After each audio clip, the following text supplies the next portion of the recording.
Welcome to Divisive Issues, a comic book podcast where we also talk about things that aren't comic books, like movies, sometimes like this time. I'm Ryan Lynch. I'm Sly Crappo. I'm Phil Maverickus. And I'm Bryan Aarons. Welcome! Thanks. We have a special guest, like we do on all the movie episodes. This is Bryan. You may know him from... all the questions he gives us. You may know him as our number one fan. Yes. Besides yourselves, of course. Yeah, no one's a bigger fan of me than me. Except for Phil, because no one likes Phil. Shit. No, Phil's garbage. But that's besides the point. What are we talking about today, Bryan? Talking about X-Men Apocalypse, which somehow received a worse review on Rotten Tomatoes than X3. Yeah, that seems crazy to me. That ain't right. So, let's give a quick elevator pitch. Sly? What is this movie about, Sly? So this movie's Sly, about, tell us what it's about. So this movie's about ancient Egyptian... What's it about, Sly? It's about an ancient Egyptian mutant called Apocalypse. He's like, oh, I love the strong, hate the weak. I want to kill all the weak. And basically, he wakes up in the modern day and he's like, I'm going to kill all the weak guys and help all the strong guys. And he has 4 horsemen who suck and don't do anything while he does all the work for himself. And then X-Men fight him. That's the movie. Okay, that sounds pretty good. Mm-hmm. So, general thoughts. Sly, you seemed very mad at that. Did you like the movie? No, I like the movie a lot. Classic Sly. I'm going to steal Phil's ideas on this and say I think it's a really, really good X-Men movie. If not a very, very good movie as a standalone film. Oh, thanks, Sly. Now I have nothing to say. Yeah, You fuck took it. my Hey, idea. for the record, how's that Phil's idea? I said that to you the moment the credits rolled. All right, so why don't you guys clarify my thoughts for me? Phil, what do you feel about the movie? You know how I feel? I feel like it's a great X-Men movie, but not a great regular movie. Why is But that? just to be more serious, I do feel like it is kind of like an inverse Dark Knight, where it does not appeal to a general audience, but it really appeals to fans of X-Men. And thanks to Sly forcing me to read X-Men when we were in 6th grade, I really like X-Men. So I like the movie a lot. But for your average moviegoer, you go to this movie, and unlike every other Marvel film, which is all about, main male superhero having fun, giving one-liners as he punches people, which everyone seems to like, this movie takes itself very seriously. There's maybe 3 jokes in the whole movie, and 2 of them are just Nightcrawler going, "What?" And it's focused a lot more on the X-Men doing X-Men things, and not on fun. It's not a very fun movie. So, we'll get to what those X-Men things entail exactly. But I do just want to specify, you mentioned like different Marvel movies like Captain America and stuff like that. And, the strong male with the one-liner and the strong jaw. But I just do want to just clarify that the Fantastic Four movies and the X-Men movies and Deadpool are made by Fox. And the Captain America and Avenger movies are made by Marvel Studios. So even though Fox pretends that they're affiliated with Marvel by having like almost the same logo, it just doesn't say Studios under it, they are actually 2 totally separate companies, and they don't really get along at all. So What about Spider-Man? What is he in? Spider-Man is actually in between 2 companies right now. Ah, the good old Studio DP. Yes. Yeah, they're sharing him all the time now, so it gets very sticky icky in there. Sounds like college. They're sharing him, and that's where all that web fluid comes from. But, yeah, so... Well, Bryan, what does he think about this movie? Oh, yeah, what do you think? I enjoyed the movie. I think out of the 3 prequel trilogy So First Class, Days of Future Past, Gaze of Putrid Ass. Days of Future Ass. I think it's the weakest of the 3. But I still think it's a great movie. You think this is weaker than First Class? Yeah. First Class is the best X-Men movie. Fight me! I think that First Class is the best one, and then from there the next 2 get a little worse each time. And third is the one with the hairy chest. Yeah. It's going to be the same exact same joke, Ryan. Fuck you. I do enjoy all 3 of the newest X-Men movies. Now, to give a little bit of Bryan's secret origin, you haven't really read a whole lot of comics. Have you read any X-Men comics at all? Not really. Fucking dweeb. You should be cool like us. We Yeah. fucking X-Men 400 and shit like that. X-Men 400, I don't know what happens in X-Men 400. Isn't that fucking Chuck Austin's run? Fuck you, Sly. Yeah, I don't know what the fuck I picked that number. So, The Draco, you read the fucking Draco all day, motherfucker. but you've seen all the X-Men movies, right? Yeah, and I kind of got into X-Men through X-Men Evolution. It's run on Cartoon Network. Cool. Their abrupt ending to the Apocalypse arc, where they never actually finish it on the channel. Oh, that blows. Or maybe they did at a later point, but I never saw it because they could... Did this fulfill your wanting a closure with that? This kind of, like, when I saw the previews for this, I'm like, oh, cool, I remember who I Apocalypse finally get is. to get off. Okay, yeah, that's the way to put it. But I was like, oh, good, I get to finally, this character's back. I get to see the whole story play out. And, it was good. Were you satisfied? Were you appointed or disappointed? I didn't really know Apocalypse as a character. I just knew him as like a concept, a conceptual villain. So like, I went in kind of blind to it. I knew him as a thing the Bible says happens. Yeah, I knew him as a thing that they keep referring to as the Bible in the movie. Yeah, they make a lot of. We'll get into his backstory because I think that's also a little convoluted of where he's from. Unlike in the comics, where his backstory is completely linear and very straightforward. Good sarcasm, Sly. Good sarcasm. So, do you guys want to get into the movie? Let's do No, that. let's cancel episode right here. We did it once. And had to start over. Yeah. Let's Podcast shame Sly Apocalypse. publicly. Yeah, podcast apocalypse. Okay, Spoilers, so we're going into the plot now. Yeah, we're going into the movie. If you're an X-Men fan or you liked First Class, Days of Future Past, go see it. I Yeah. really don't get why it's getting so skewered. Is it Right. the best movie in the world? No. But is it worse than X3? Fucking no goddamn way. Definitely want to recommend, if you like X-Men, do not listen past this point. Go watch this movie. If Yeah, you don't you like shouldn't- X-Men you shouldn't and hit don't play. know anything about it, maybe just...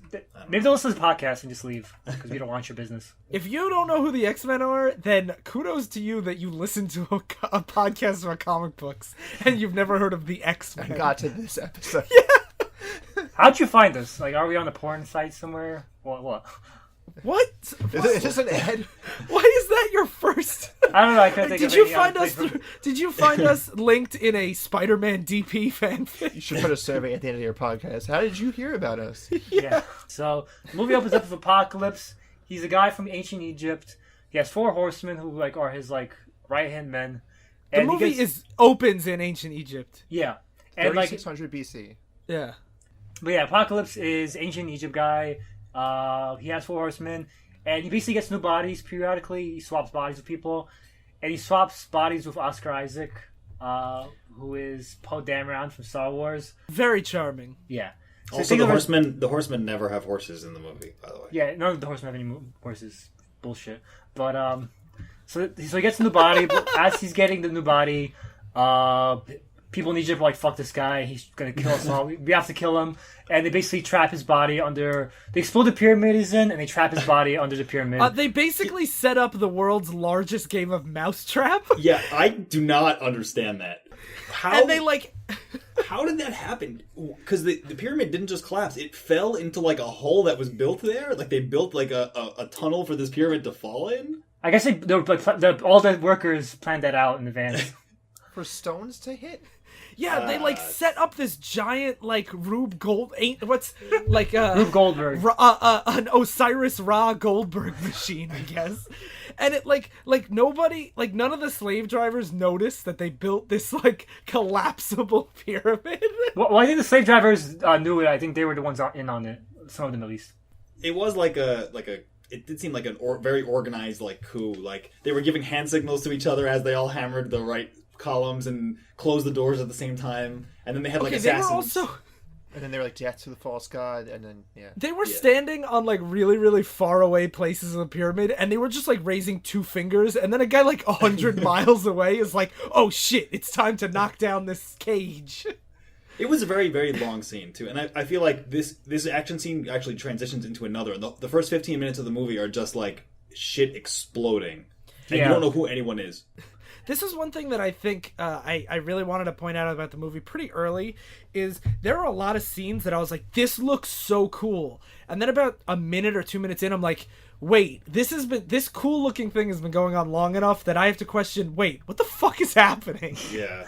All right, so after Fox is trapped in the rubble, we get our badass X-Men intro, with the fucking theme song, and dun, dun, dun, dun, dun, dun, I need to dun. comment on the intro after the whole pyramid collapsing Yeah. thing. Okay, why do they show like This intro is fucking hilarious. it's ridiculous. They show like communism and Nazis, Yeah. and like it's just like going through history in like a metal tube. And, Yeah, they're going through a metal tube, and it's just like historical events. So it's like, look, a painting from the Renaissance. It's the Yeah, Mona they had Lisa. Mona Lisa. And then it's like, look, Nazis. All the X-Men intros are pretty over the top. They're all like going through fucking the Mex Mansion and going fucking through Alkali Lake and all the crazy shit. And then it gets the X-Men logo and it comes in with fucking flying letters. It's always like this loud, bombastic music. That's why I love it because it's so over the top. Like, it's so corny. That's awesome for me. But that's the core of the reason that I think this movie is getting bad reviews is that for most people who watch this, they're like, this is just corny. Yeah. I could see that. The thing that I love about the intro is it goes through all these amazingly important things of history, like the Renaissance and like World War II, and that says X-Men Apocalypse, and I like to think that the movie's making a claim that X-Men Apocalypse is an important historical achievement. I mean, in the context of its own story, yeah, Yeah. obviously guess. it would be an important thing. I guess that's true. It is the apocalypse. I mean, spoilers: the whole world gets ripped apart. Yeah. The whole world gets destroyed and the movie just ends in space. Yeah. Like the episode of Futurama where they get sucked into the void. So then we get to the modern day, which is opens with Cyclops in school. It's not the modern day, it's 1983 fucking scrub. Like it Did they ever matters. say it's 83? Yeah, they say it's 1983. Well- The year the Return of the Jedi comes out. Oh, okay. Well, my problem with the movie is that the time period is largely pointless and creates some plot holes. Because unlike First Class and Days of Future Past, I don't feel this movie uses timelines as effectively as those two movies. But they wear 80s clothes. I mean, and Only sometimes. Yeah, does anyone really care about the 80s? That's true, that's true. they have like deleted scenes from like the new show where the X-Men go through a mall and they have like a Dazzler album. They have all this fucking 80s retro shit. That's fun for me. I would love that. There's one scene in this movie when like later on the world is about to be destroyed and you have like a guy with an afro and a boombox or something and you're like, yeah, Yeah, it's the 80s. in like the And- city. And that reminded me that we're in the 80s, but they really could have made it like not like fun at all that we were in that time period. Yeah. So not the modern day, but in the 80s, Scott Summers has eye problems and he shoots up his school by accident. I mean, Yeah. with his eyes. Not Don't use with a that gun. terminology. Yeah, I'm sorry. Yeah! He shoots up his Too school. real. Cyclops' eye beams blow up a wall of the school, and his He brother- like totally blasts a bully and it's awesome. yeah. And Cyclops' brother Havok, who was in First Class, and remember the He's X-Men? like Cyclops but shoots it out of his pecs instead of his eyes. Yeah, but he takes him to Xavier's, and If you don't know who Xavier is, first, what are you Fuck doing you. here? yeah. Professor X, the bald guy who's not bald yet. I love that Sly's idea of recapping who Professor X is the bald guy who's not bald. Not yet. Spoilers. But then we cut to Germany, where Nightcrawler, the blue guy who teleports around, he's next to. He's fighting Angel, a guy with wings, in a mutant death match that humans set up. And we see Angel's previous fighter is like definitely like all, if not dead, just about to die. Like this is serious business deathmatch. And he Yeah. scratches a 10 in the tally on the floor with his claw. yeah. With his, Oh, with yeah, his wing, yeah, yeah. wing Yeah. claw thing. So he's on a winning streak. And Angel is becomes one of Apocalypse's horsemen. And Spoilers. And because of that, I don't want to get into him at all because that makes being him horseman makes you almost automatically unimportant in this film. Do you remember last episode how we said there's a lot of characters that are just included for no reason? Yeah. And I feel like this movie had that problem quite a bit, where they wanted to introduce people, Wolverine, and they're just like, "Okay, bye, have a nice Yeah. life," just to show people, "Hey, this character's in the movie. All right, that's enough." They don't. I feel like with Angel, Angel is like the horseman. Like that's like he's like the emotional crutch of the first major apocalypse story. But he's not the emotional crutch of this movie at all. He's not the emotional crutch of this movie at all, and I was actually really excited to see like a real Archangel plot because he's like one of my favorite X-Men characters, and he doesn't do one at all, and like that was super bummer. But I feel like they just felt they had to include him because it was Apocalypse. Just so Apocalypse could say, "My angel." What? Just so Apocalypse could go, "My angel, rise." Yeah, or pretty whatever much. he says. Yeah. Honestly, it's pretty damning when X-Men: The Last Stand has a better portrayal of a character than your film, and Angel in X-Men: The Last Stand is way better than this Angel, and he has way less scenes than this Angel too.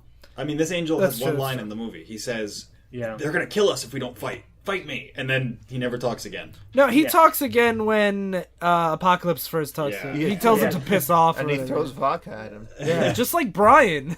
Bryan, every time I'm like, Bryan, you can be my horseman. You go piss off and you throw booze at me. Yeah. Rise, my Sure, angel. pick Fuck you. But Hold on, the thing that I wanted to point out, so Nightcrawler, as we'll see later in the film, can teleport really far away. He says, I can teleport anywhere I could see or I've been before. And he can't get out of this tiny cage. Yeah. No, there's a reason for that though.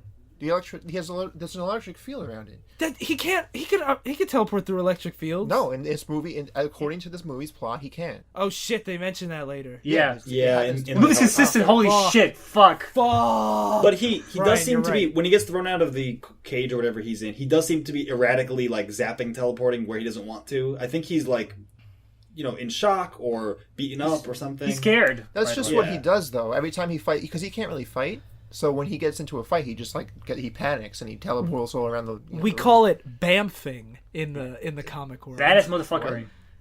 Because every time he teleports, it goes bamf. That's always the that sound what- is effect. that what that Yeah. is? Okay. Same thing like every time Wolverine takes his claws out, it goes snick. Snicket. Okay. And people call him Snick Bub. And Spider-Man's webs are thwips. All right. That's Yeah. good to know. But Mystique comes in and she's like, after Days of Future Past, she basically was the hero of the finale of that story. She basically spares the president and fights Magneto. Played by Jennifer Lawrence. Yeah. America's sweetheart. Now she's going around saving mutants, and she saves Nightcrawler from this mutant death ring. And Nightcrawler, even though she's a shapeshifter, like recognizes her, and he's like, "You're her. You're Mystique. You're the hero." He recognizes her after she shapeshifts. Yeah, in front but of him. like it's. Yeah, but like he knows, like when she shapeshifts, he's Yeah. like. She's known as like the shapeshifting hero that saves mutants. Yeah. Like she has a reputation. And they did find a good excuse to have her be Jennifer Lawrence for most of the film because, so she's not blue for most of the film. She's Jennifer Lawrence, blonde haired and everything. And they have a good excuse for that, even though it's obviously a studio decision, because after Days of Future Past, everyone's like, "You're a hero," and she's like, "I don't feel like a hero.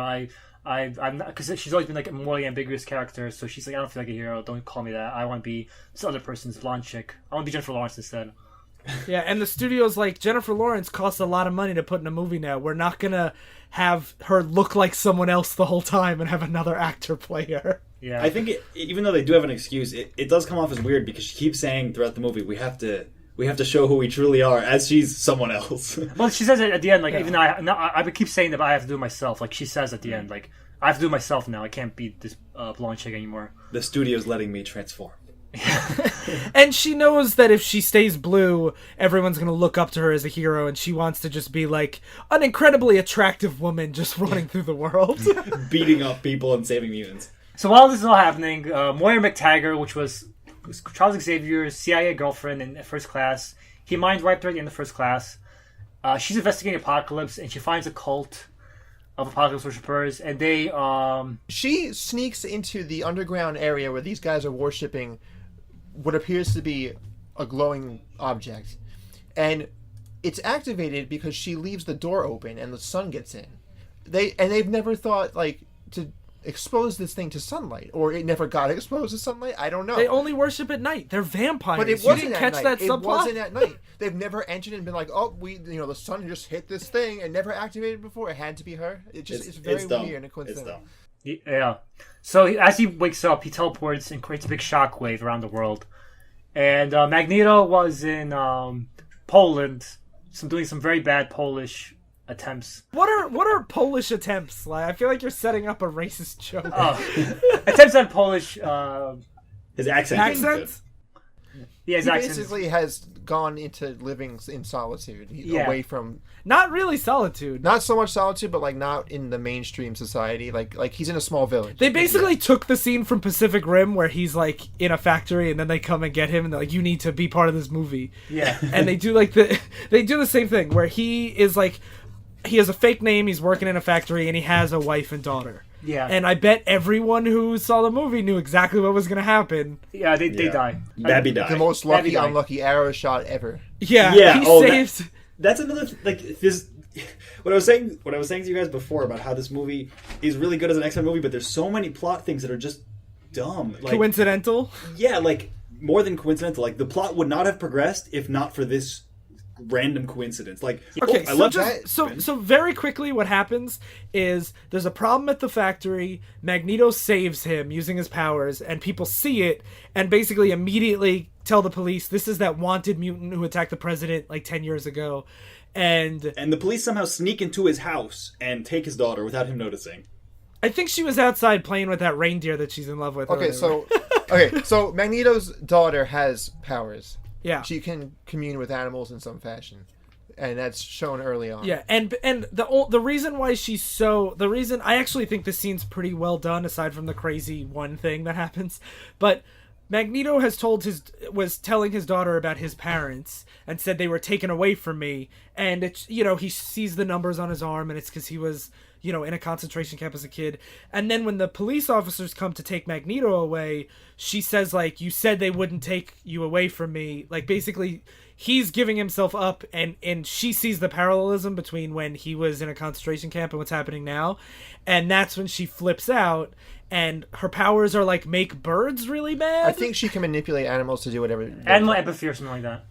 Yeah, because one guy, they brought bow and arrows because Magneto's Magneto, and one guy like gets scared and accidentally shoots an arrow through both Magneto's daughter and wife without together. looking. He looks up and is like, "Shit, a bird!" And he lets go of his arrow, and it pierces through both of them perfectly. I actually instantly thought, killing them. Not even like a drawn out death scene. Like through the heart, both of them. Shot through the heart, and humans are to blame. And another thing to note about this scene is that Magneto was wearing his wedding ring the whole time, so he could have killed them. Well, he didn't want to kill them. Yeah, he was trying to live a better life now. I know, but I thought that was important. He's saying, like, I'm gonna give myself in, like, just let her go, and they let her go. Like, it was pretty peaceful until the birds. Yeah. And then, like, I just can't believe that Marvel let Fox use Hawkeye, because apparently that's who that guy was. That shot just goes right through his family, and then, like, he instantly takes the locket that has his parents in it and kills everyone there. Like,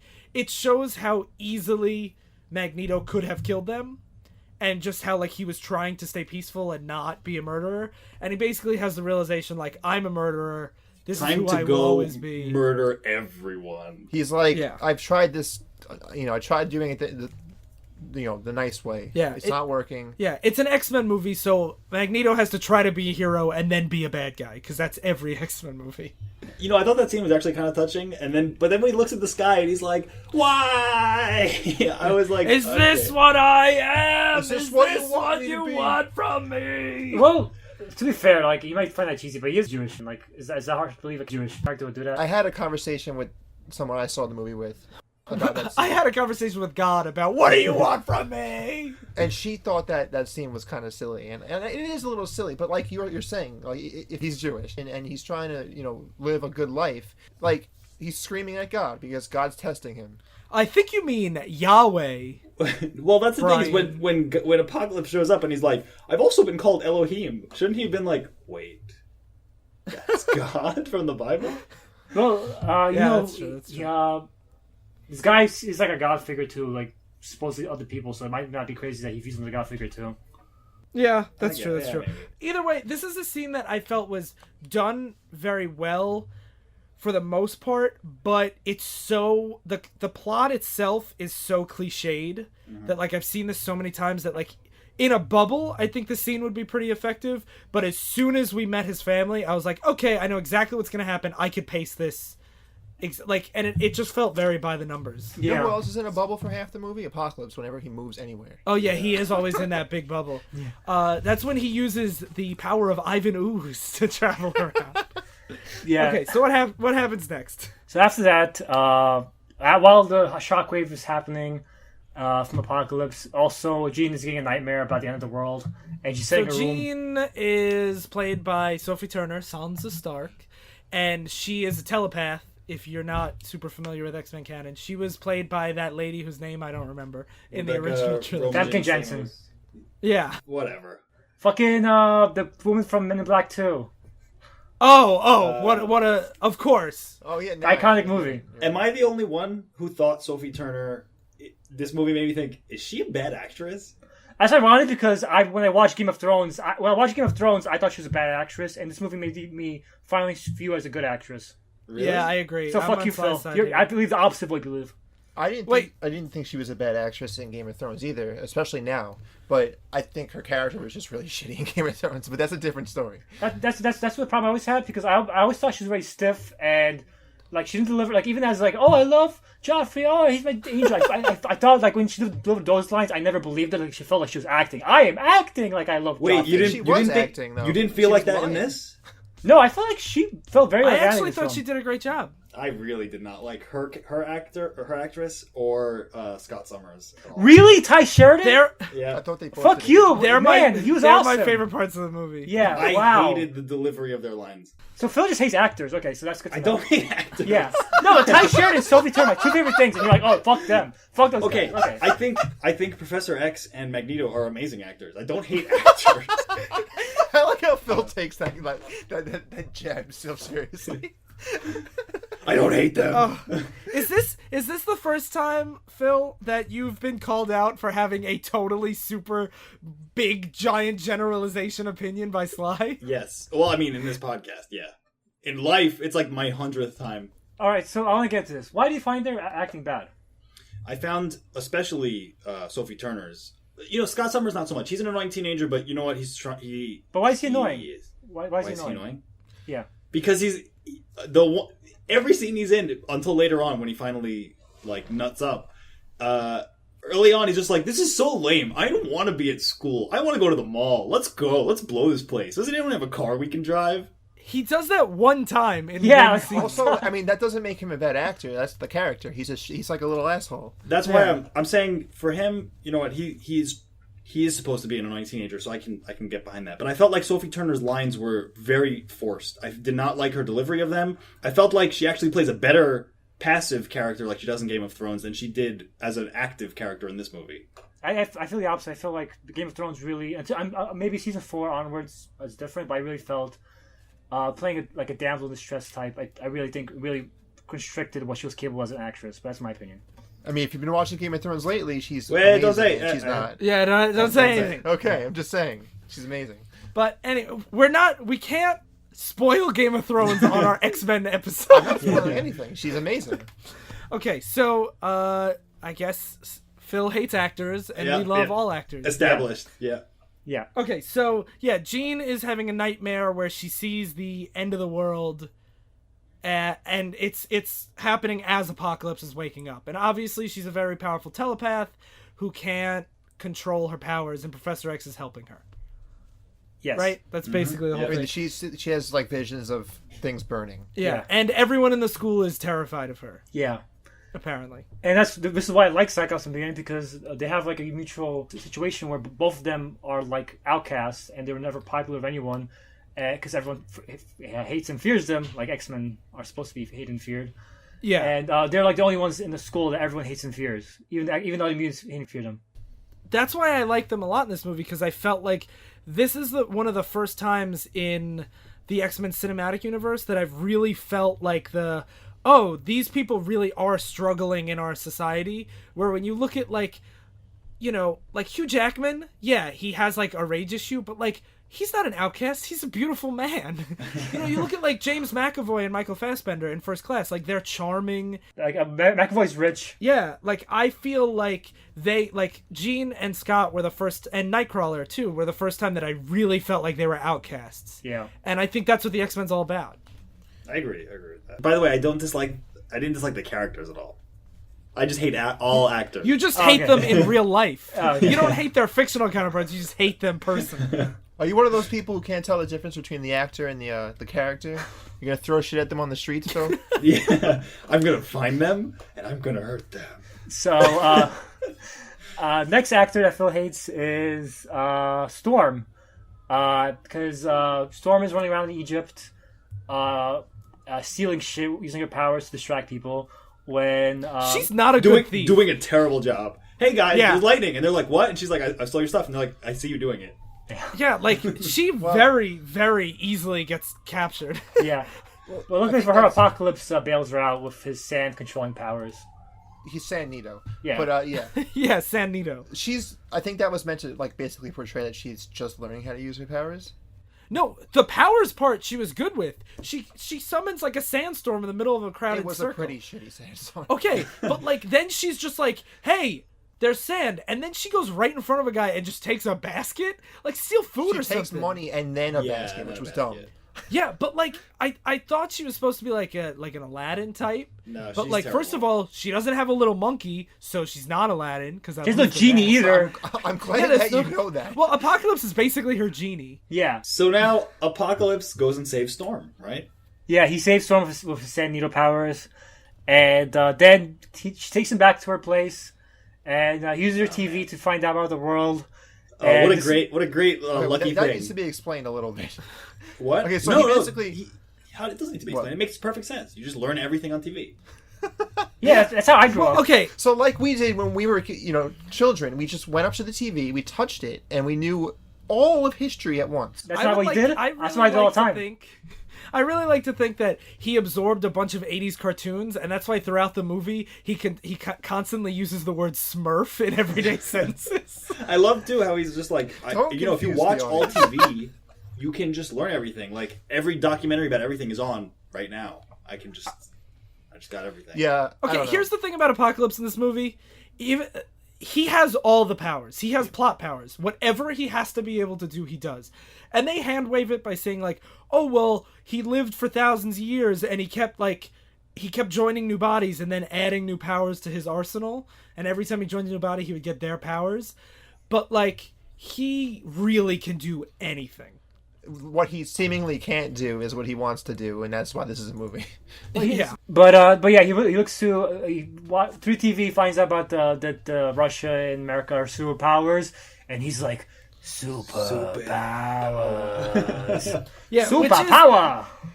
He gets mad because people aren't worshipping gods; they're worshipping machines. Okay, I actually like his motivation early in the movie, even though the superpowers thing is ridiculous. I find the concept of someone who is like a super Darwinist, who is like only the strong need to survive, where like through technology and the Industrial Revolution and like nuclear weapons and like we've kind of trumped evolution, where we like use. It's not okay to say that word anymore. Oh, sorry. Where he's basically Trump as a triggered. super villain. I'm triggered. But he like is basically through like medicine and everything, we're lifting up the bottom, the weakest of us, and through war we're giving people like the president, who's not necessarily a physically strong or powerful person, power over the masses. And I find that a really interesting thing from someone from ancient times looking at modern society as kind of spitting in the face of Darwinism and But evolution. it's weird because he's like, he doesn't just think physical strength because his powers are not like, it's not like he's just a buff dude. Well, I don't mean physical strength as in like my muscles. I mean like coming from me physically and not from a machine. But if you Like order control. if you order a country to be nuked off the map, you have power. I mean, that's power. Yeah, but like he's taking it very literally. He hates that technology basically means that that basically the idea that we have nowadays that technology will preserve you, no matter what your actual ability to survive on your own is. And he hates that concept. He hates just the idea of technology in general, that it allows Darwinism to be basically eliminated from modern society. What I took it basically to like bring this all together. I agree with everything you guys have been saying about it. What a good host. Okay. I like guests that are just like, you guys are the best. He sees people worshipping their own creations and not a god. That's his whole thing. Like he wants a god to be worshipped and not, the products that were being made by lesser beings. So I see it's, I don't know, I'm trying to explain it better, but I didn't really take it that way, but that is that is an interesting interpretation. So if you want to keep debating Apocalypse's vague motivations, or you want to go to the spot? So I think even though I found it interesting, I do think Bryan's the movie like, I should do have wanna fleshed keep it out debating. more. Yes. No, like just to put a cap on it, like I found Cap it in that interesting, ass. and I think obviously Bryan did too. But like, I still stand by it's too vague for like a cohesive main theme of the movie. It's Yeah. way too vague. since we're debating it, it is vague. Yes. Yes. Okay. It is To be the main thrust of the plot, it is too vague for that. Yeah, exactly. So what happens now? Mystique finds out about Well, Magneto. It's important to note that he gives Storm like a boost. Yeah, yeah. He He gives Storm her white hair. Big boost. Yeah, I love how Okay. he just can give people power. I think one of his powers is give people powers. Yeah. And also fancy cosplay outfits. Yeah. He makes them sand outfits. Yeah, he says no superpowers, except you can have some more That's not what superpowers. That's not what he meant by superpowers. I know, but it's just funny in the context of like you're giving people superpowers. I like how you explain the joke, Ryan. It makes it funnier. Well, Bryan didn't get it. 'cause- I got it. I just don't. So I don't think anyway, it's a- then- Whatever. Anywho. Then Professor X goes and finds Moira through Cerebro, and he's like, "Hey, we've never met. Oops, I roofied you a long time ago, but I'm going to pretend I never met you." And he goes to Moira, and she's like, "Exposition. Yeah, exactly. Exposition dump.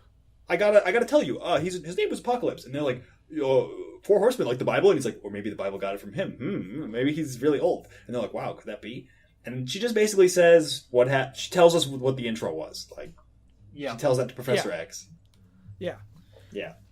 At this point, while this is going on, Apocalypse gets all his horsemen, and he gets Storm, he gets Magneto. I mean, we should explain that a little more. Do we have to? Yeah. I just want to talk about one thing about the Horsemen, and that's just how underwhelming the Horsemen are. After Storm, Angel, and even Psylocke to extent, after they get Horseman powers, they stop saying anything whatsoever. They stop. Yeah. They become Magneto's the only non-characters. one who stays a character. Yeah. He goes to Psylocke and that guy who speaks in third person or whatever. Caliban. Yeah. Kitty Pryde's husband. Yeah. What? Don't worry about it. Keep going. Superman's girlfriend Lois Lane, Kitty Pryde's husband Caliban. He just recruits them for no reason. Oh, like he says, Yeah. you guys are strong, and they're like, okay. Like Psylocke's a bodyguard. And he's like, you're strong. Want to be stronger? And she's like, yeah. I just want to talk about that for a second because Psylocke was hyped so much for his film. And I love Psylocke. It's because Olivia in this Munn movie. is a popular actress. Is she? I don't even know what's she from. She was on G4 for a while, and she's in the newsroom as a major character. I like Olivia Munn quite a lot. Also, Me she's too. just the best person.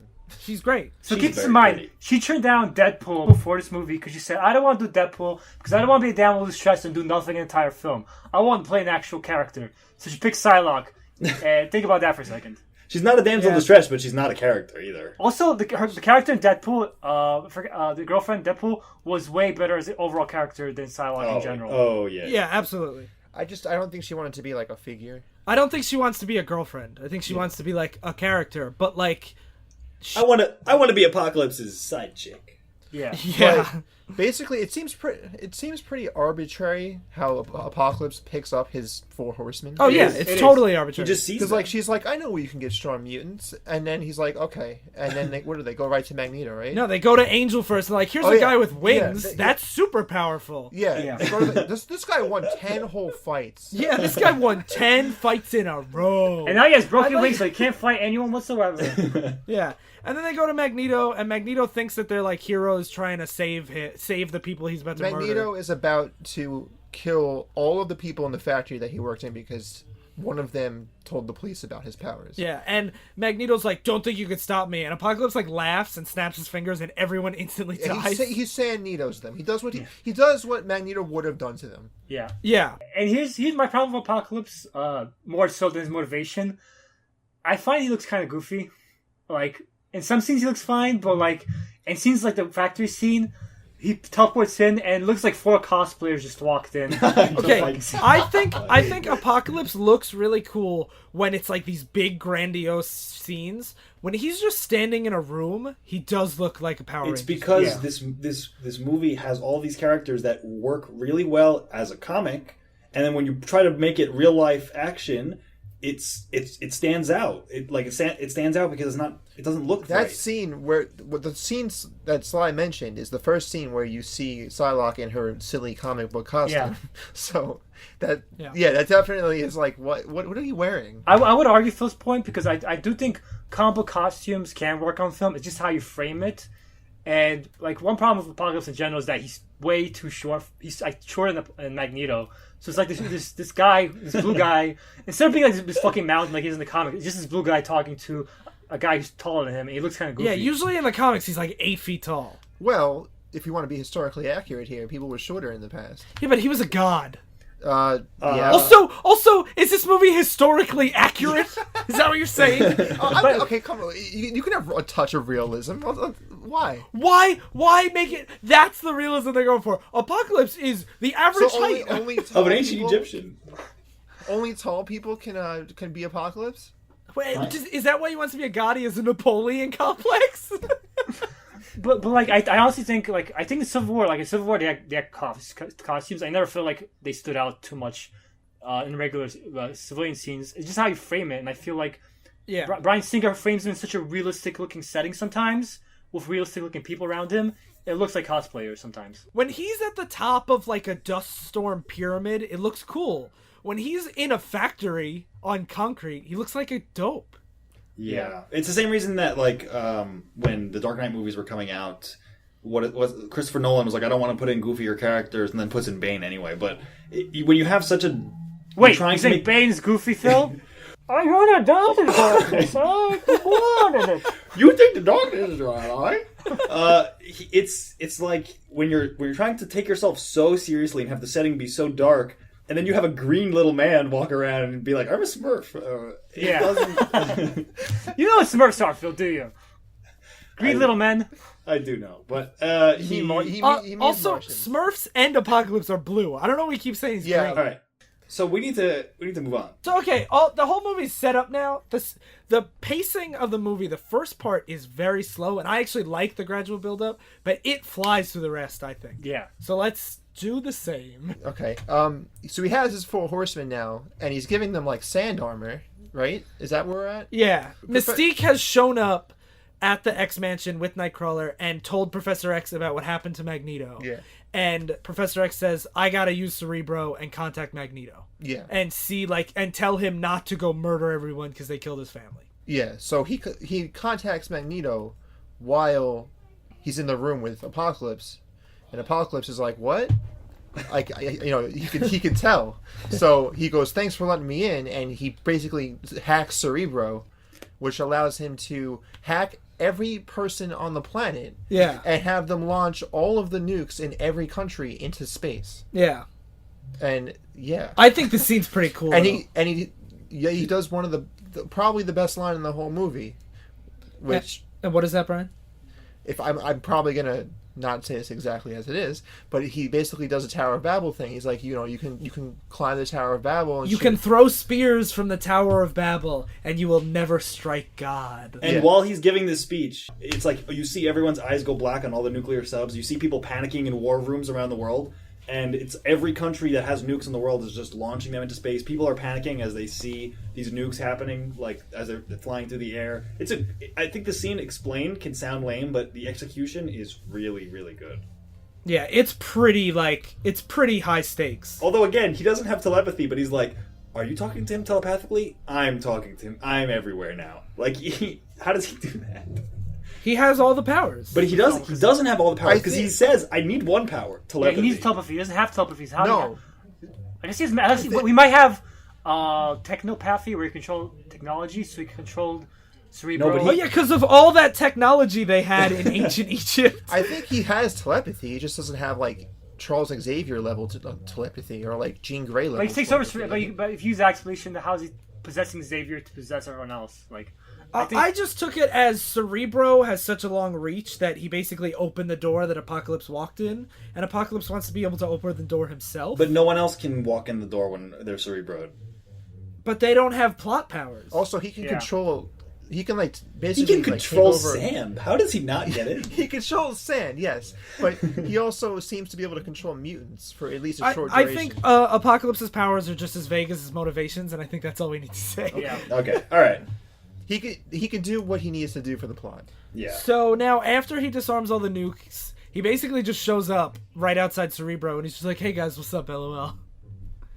And then he kidnaps Professor X, and before this, Havok tries to save everybody by blowing up Cerebro. And also, everyone was saying, "Oh, this fucking great scene! You can strike God" is their favorite scene. My favorite scene is when Professor X wants Havok to destroy Cerebro. Because I can't turn it off. He turns to Havok and says, "Wreak havoc!" and Havok just fucking explodes. And I'm like, "That's fucking awesome!" I thought that was really corny, actually. Yeah, I love that scene. Fuck you guys, best scene in the movie. No, we love it too. But It's a good scene. It's just that he saying "wreak havoc." I mean, Do you One remember? of my favorite things in the comics is every time Havok shows up, he always says, "Cry, Havok," and I'm like, "Yeah." Hey, remember earlier when you're like, the movie's corny but awesome? I think a lot of people would see that scene and be like, that's just corny. But Well, if people who think that way have no fun or joy in their lives. or they don't like love whoa, the whoa! X-Men. They must hate actors. Yeah, Phil. I like that scene. I did. I really did. But yeah, so then as he wreaks havoc again to try to save Xavier, but Apocalypse teleports out, and Havok instead accidentally hits Beast's exposed fuel engine for his secret X-Jet and blows himself up. Hey, yeah, remember when we said things happened kind of coincidentally, like crazy? Yeah. Oops, what a coincidence. I shot the power core. Oops, everyone blew up. Oops, who's walking by as we're all instantly about to die? A speedster. Quicksilver. So Quicksilver was in Days of Future Past, and he had a really, really fun scene. He's Magneto's son, but Magneto doesn't know it. And he is, now that Magneto is back in the news, because he killed all those people, and he's with Apocalypse, he runs to the X-Mansion to see if Magneto's here, or to see if Charles Xavier is here, to help him find Magneto. And he gets there, and it's a bomb. Yeah. So what happens? They recreate the scene from Days of Future Past. They don't just recreate that scene; they make it like 10 times better. Okay, but Yeah. They do, but it's like literally the same. They put same song and everything, right? No, it's a different song. It's a different song? This is a good point of contention because half the reviews I've seen say this sucks. They just rehash Days of Future Past. Another half is like it's fucking awesome. They rehash Days of Future Past.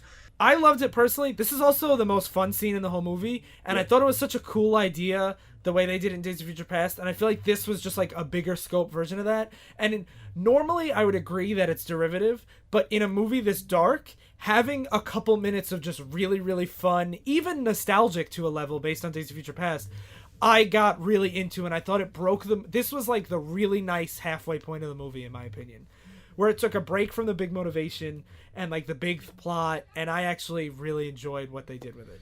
It did feel like a little bit like a mental refresher. Like you're kind of just like enjoying like 10 minutes of nonsense that's going on in front of you. Yeah. Also, it's shot really well. Yeah, it's shot really well. It displays. I like how they display his speedster abilities to like the audience. I think it's really cool because like They also show his sense of humor really well too. yeah, he has a sense of humor while he's saving people. Like things didn't pause like you would expect him to believe with like a really fast runner guy. Like things are still happening, just really slow, and like he's reacting to them as they happen. But fast enough that like we still see the explosions growing and we see people being affected by it. yeah, like he's narrowly saving people sometimes. You know, even though he's so fast. It's lame that they repeated the scene, but it's a great scene. It's like Yeah. it's so well done. It's the kind of thing that I want to dislike, but it's just so good that I can't. I just wish this was the first time they did it, and this scene would have been like groundbreaking to me. like it was in Days of Future Yeah, Past. exactly. So he saves almost everybody Except Havok. Havok dies. except Havok. And even though it's sad, like I felt like they actually do, like Havok got his great moment to shine. And it's better than when he just killed off half the cast in Days of Future Past, but we're not talking about that, so it's fine. And so he saves basically everybody, but then the American military shows up and says all the nukes were just disarmed by telepathy, and the psychic wave resonated from this spot, the home of the most powerful telepath. You guys are coming with us. And they knock out everybody except Jean, Scott, and Nightcrawler. And it's Stryker, who was in Days of Future Past, and he's like the main guy from X2. and he kidnaps. Who does he kidnap? Mystique, Moira, Quicksilver, Beast. and Beast. and Jean, Nightcrawler, and Cyclops like bum a ride on the helicopter using Jean's powers to like make them invisible. Yeah, Jean got And- tipped off by like the helicopter chatter on the radio that they were not coming to help them but to arrest them, and she hit everyone before they arrested them all. And this is when Cyclops stops being an annoying teen because he's Yeah. like, my brother was the one who was supposed to be somebody, like, and now Havok's dead. I'm just some asshole. And Jean's like, Havok always thought that you were the one who was gonna be somebody. And he's like, how do you know what he felt? And she's like, I know what everybody feels. And I actually think this is one of the most like personal character moments of the whole movie. Too bad the actors didn't suck. Yeah, no, I thought that was a really Yeah. good scene. I fuck you, Phil. I liked it a lot. I like that scene too, actually. And Not like as that's happening, you have Nightcrawler praying, which is interesting. Yeah. There's a lot of like the religion versus like Apocalypse is the god, literally the villain. So Yeah. it's like interesting when they bring religion into it. Can someone explain to me why Apocalypse didn't nuke everyone with the nukes? He just sent them to space. Charles Xavier stopped him in time. That's when they destroyed Cerebro. Is that how you took that? No way. He sent them. They were floating in I think space. He said no more sticks, no more stones or whatever he Oh, says. then that's why, because he wanted to kill them with brute force and yeah, power, like, not he wanted weapons. to rule Okay. them. Yeah, like he was like no more slings or whatever, no more. He goes through every weapon Yeah, ever. every weapon up until like whatever, and he just gets rid of mankind's defenses. Oh no, he goes like no more like rocks and spears and slings and swords. swords. No more superpower. Yeah, that's what he does. Okay, so anyway, they get to this military base, and Weapon X at this facility, point, basically. yeah, and at this point, Apocalypse uses Professor X to send a message to the whole world, saying like basically, I'm gonna fuck all your shit up, deal with it, and he's just saying like the strong will rise, and Professor X like throws in a message like please protect the weak, and he gets a secret message to Jean that they're in Egypt. So now they're trying to free everybody, and they get caught. So who does Jean end up releasing?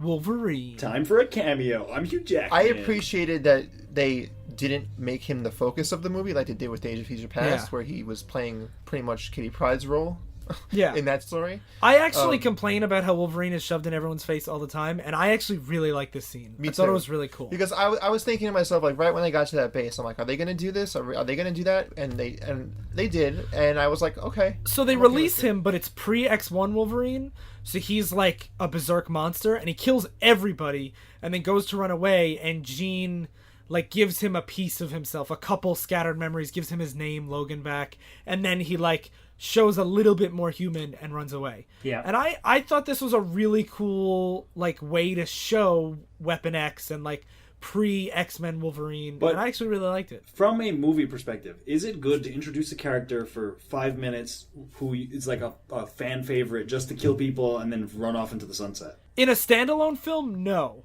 In part of a 10-movie franchise, I am fine with it. Especially since it's Wolverine. Okay. Yeah, it's who is seeing this movie that doesn't know about Wolverine? But that's what I mean about the non-comic fans. Yeah. You'd have someone who doesn't know about comics still enjoy Avengers and know what's going on, or even Ant-Man. Sorry, Sly. I think Ant-Man is very unknown to the world. But Well, he is now. He's fucking. He has, We're not talking about Ant-Man. just to counter Phil's fucking point. Did you see Civil War? I did not know. If you fucking see Civil War, the two characters that got the most cheers from the audience in my crowd were Ant-Man and Spider-Man. So fuck you. Really? Phil. Same. Yeah. Okay. Yeah, That's- same. Ant-Man is one of Hey, the best hey, scenes in the film. I loved the Ant-Man movie. I saw that recently, actually. I really liked that movie. And I could see a random person who doesn't know anything about comics going to that movie and loving Ant-Man. But here, Now, it's I like... would also argue with you, Phil, Okay. all the time, never not. But they also say Jean Grey. They're like, "Who is this?" And Jean Grey's like, "It's a man, but they've done horrible things. They made him an animal." Mm-hmm. And then she lets him go, and he just goes berserk on anybody. Couldn't you also argue that it's the same as if they found like a big gun and used it, like happens in like the Howard the Duck movie? But Like- does it need to be an outside force? Like, so much of this movie is some other thing comes and moves the plot for us. That's fair. And you That's also very argue fair. the whole entire Alkali Lake sequence is not needed at all, especially since it slows down the pacing of towards the final act. I think that's very fair. I think it's not That's very needed. fair. I don't. Yeah, I think I like the scene, but I think it's not needed.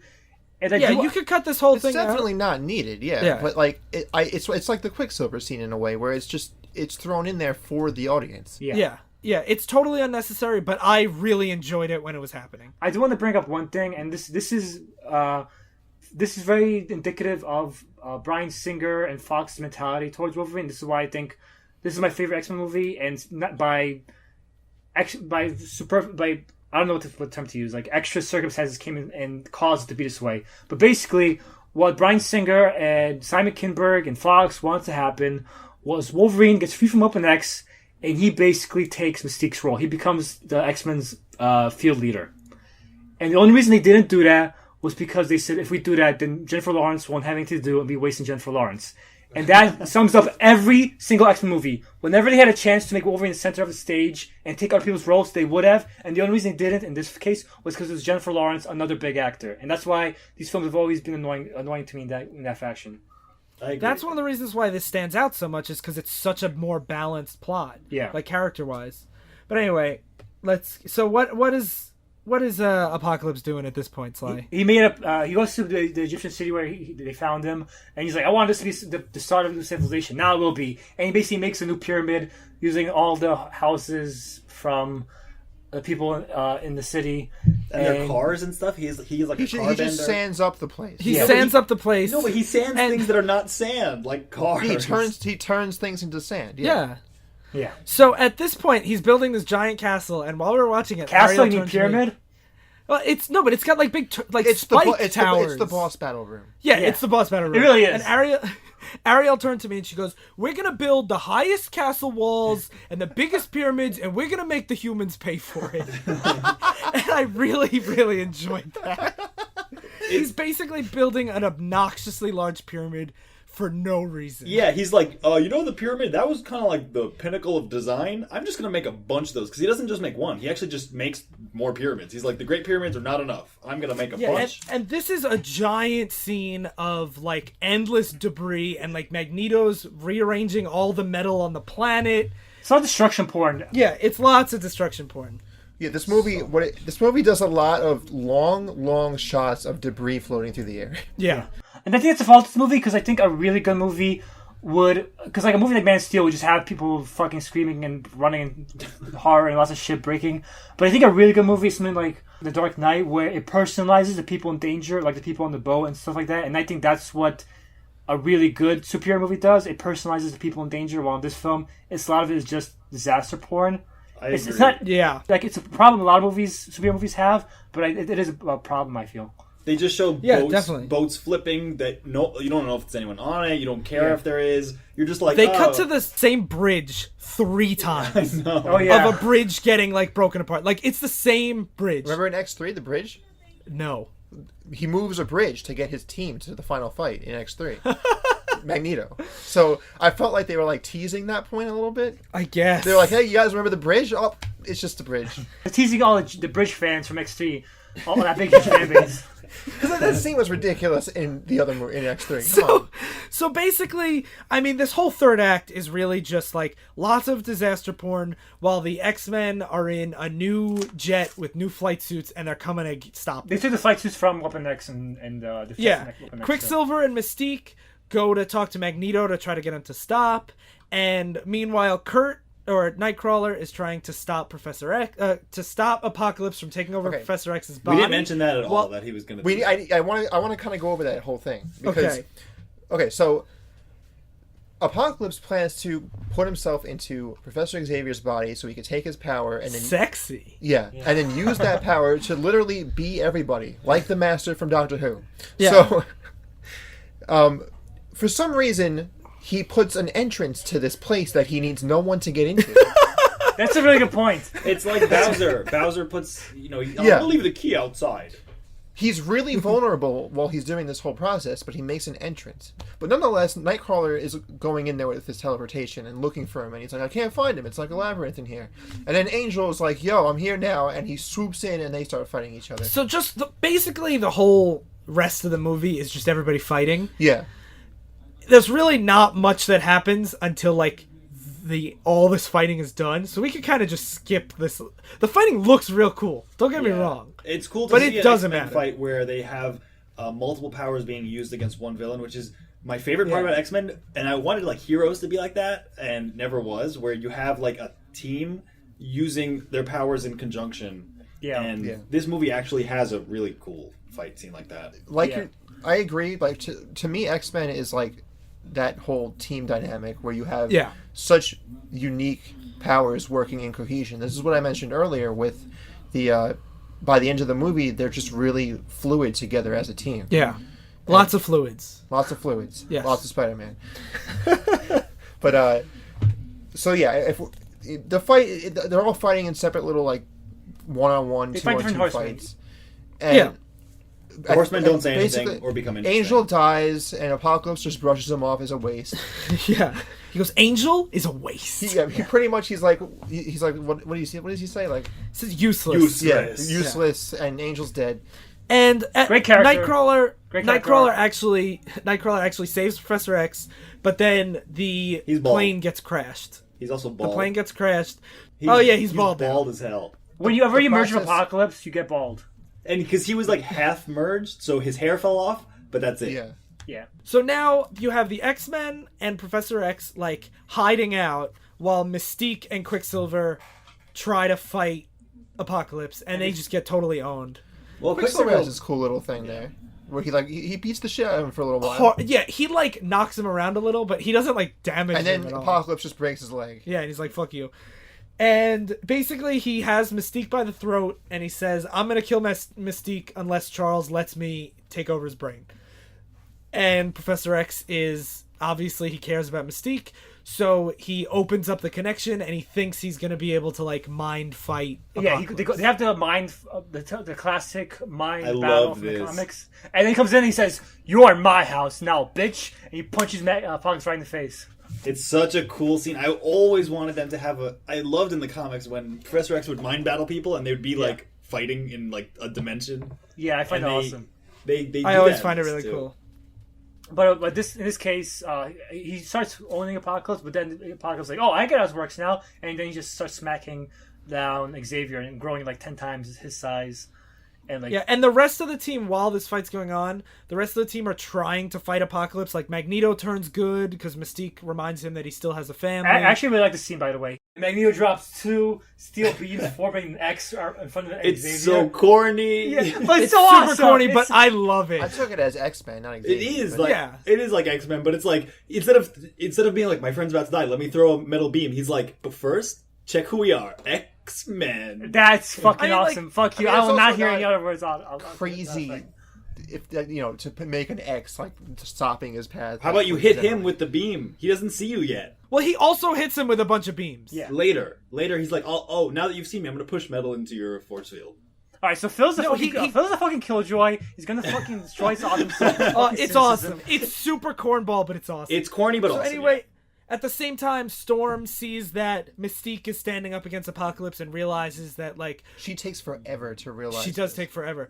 But she's like, oh, Mystique's my hero. Fuck Apocalypse. Even though we just killed like 1 million people, I'll be instantly forgiven and welcome back to the X-Men. Or welcome to the X-Men for the first time. Yeah. And... They kill a lot of people. They kill a lot of people. They destroyed that bridge 3 times. So now the professor's getting like his ass kicked. And he's calling for Jean to help him, to let her powers loose. Jean! Nobody yells Jean, and it bothers me. He's just like, Jean. And all I wanted was for someone to go, Jean! What do you No, mean? but he says, He Jean, is yelling. release your power! But I want Release someone to, your like, yell power! it. Because that's like a thing. Everybody always yells, Jean! He's like bleeding in like his mental world. And then he's like, you'll never win. And Apocalypse is like, what do you mean, LOL? I don't know, JK, lol. Yeah, he's like, because you're alone, and I have friends. And Jean shows up, and I think this moment's pretty awesome. It's Ariel's favorite part of the movie. I think it's pretty awesome. She basically, like, phoenixes out and just fucks Apocalypse. Yeah. Not literally. She fucks him up. Yeah, not literally. Oh, I thought you meant literally. This is triple X-Men. Ryan was confusing you with the porn parody. Yeah. And then once the Phoenix like opens up Apocalypse's mind, then everybody just like that's when all the metal gets through the force field. That's when the lightning gets through the force field. Cyclops And- pulls off his glasses and he's like, he falls down at first, but then he just starts blasting Apocalypse. Yeah, and this is when Apocalypse looks at the Phoenix and goes, all is revealed. So obviously the Phoenix is like the strong that will, reshape the world in Apocalypse's eyes or whatever.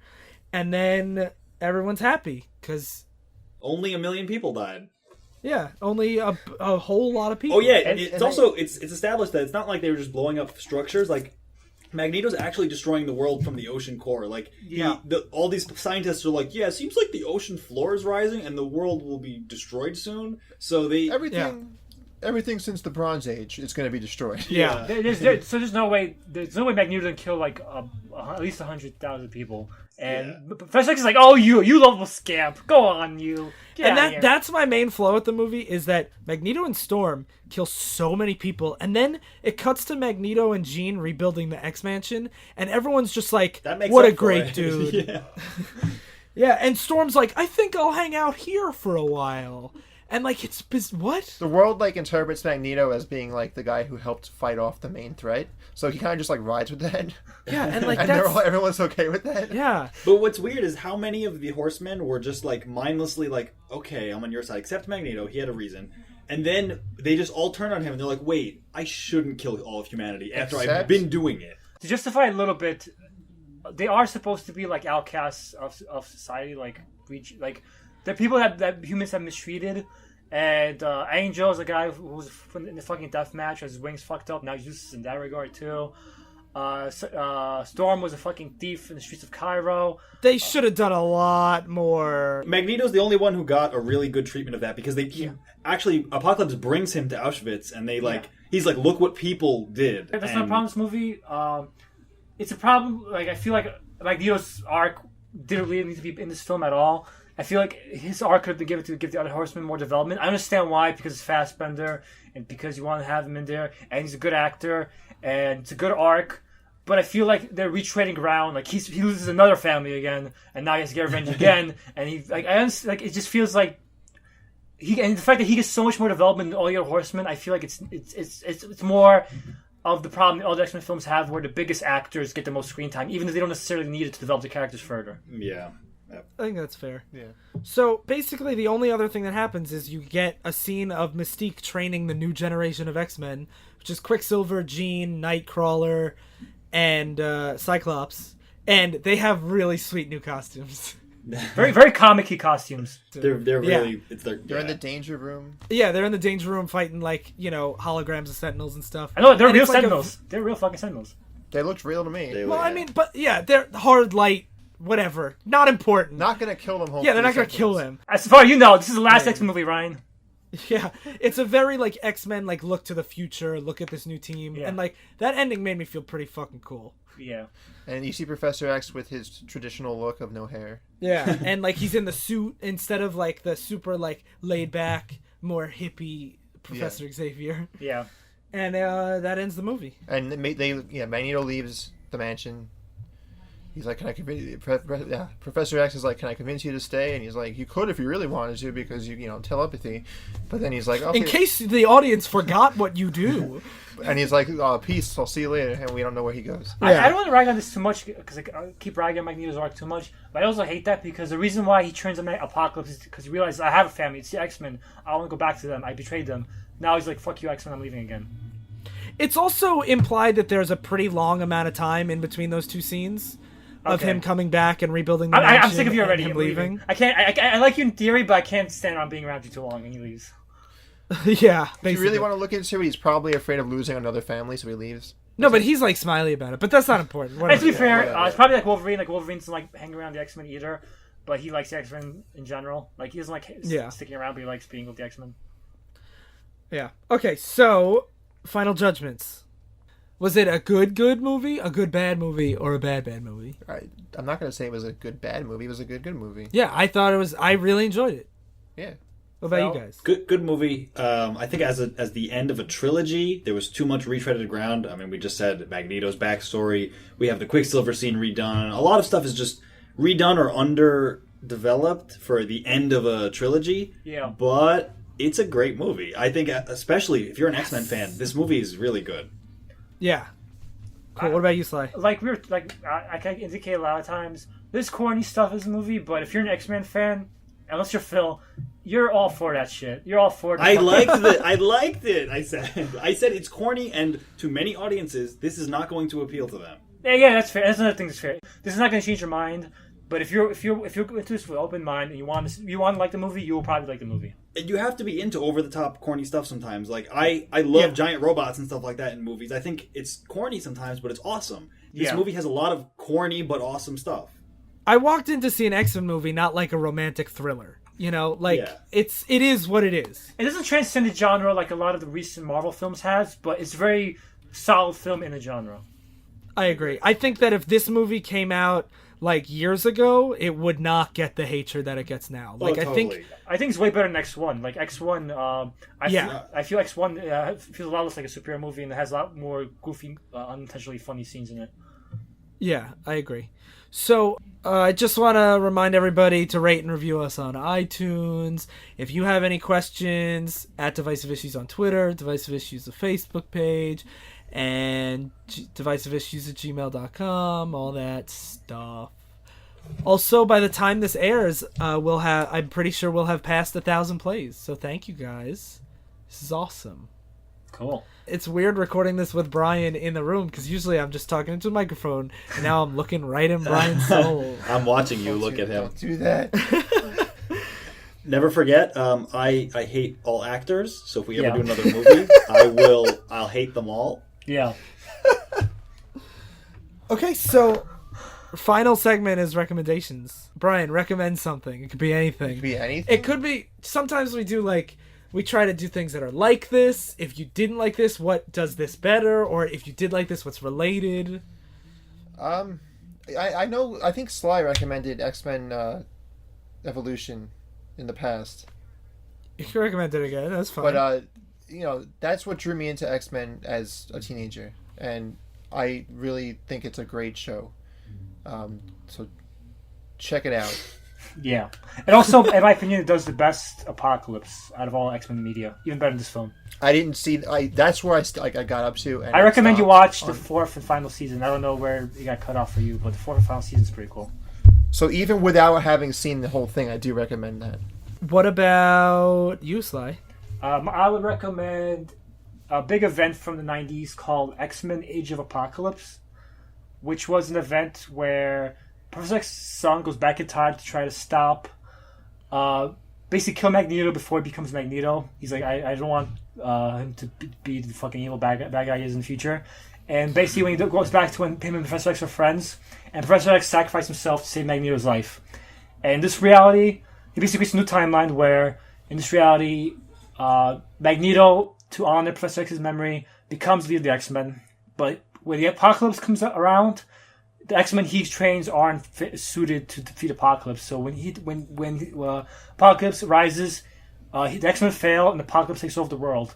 And basically all the X-Men books at the time were replaced with a mirror version from the Age of Apocalypse universe.